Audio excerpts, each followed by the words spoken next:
Alors, un petit flash spécial, parce qu'on on en avait parlé il y a Exactement, ouais. une semaine, hein, ou deux, non, oui, 2 semaines. 2 semaines.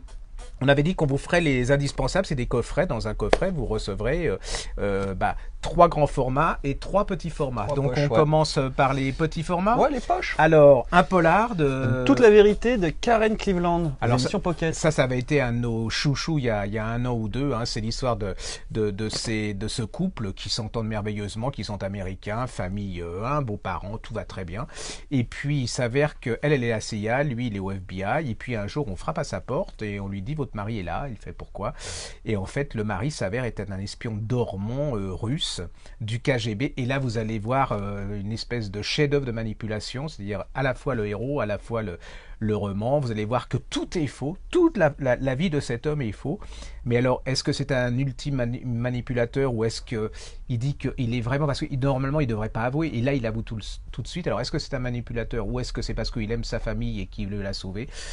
Eh bien, jusqu'à la fin, vous croirez avoir trouvé, vous allez croire trouver, et même, c'est pas sûr du tout. Voilà, ça, c'est petit chef-d'œuvre. Il y a un petit côté The American dans la série, une série, je sais pas si vous aviez vu celle-là.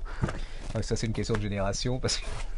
Si vous avez vu The American, Mais ça il y m'a a une beaucoup fait génération penser. qui va comprendre, hein, il n'y a pas de problème. Alors ensuite, D'Elizabeth Brundage dans Les Angles Morts, aux Ça, éditions Livre de Poche. c'est un chef-d'œuvre. Hein. Ça, c'était à nos chouchous favoris, littérature américaine.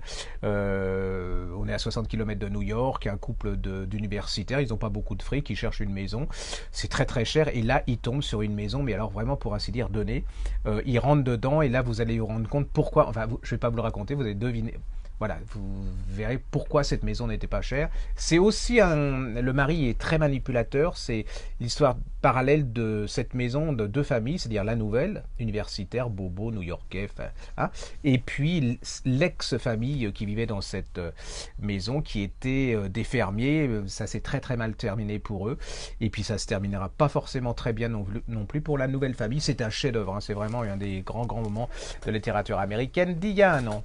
Et puis, Et enfin sorti en poche de Sébastien Spitzer, Ses rêves qu'on piétine, aux éditions Livre de Poche. ça c'est mon chouchou, hein. C'est-à-dire en fait c'est l'histoire de Magda Goebbels qui est dans le bunker, c'est bientôt la fin, elle se rend compte que Hitler, pour qui elle a tout donné, elle a tout trahi, c'est pas le dieu qu'elle pensait, et puis elle va vous raconter la montée du nazisme, pourquoi elle a été fascinée, pourquoi tant de femmes ont été fascinées par le nazisme et par Hitler.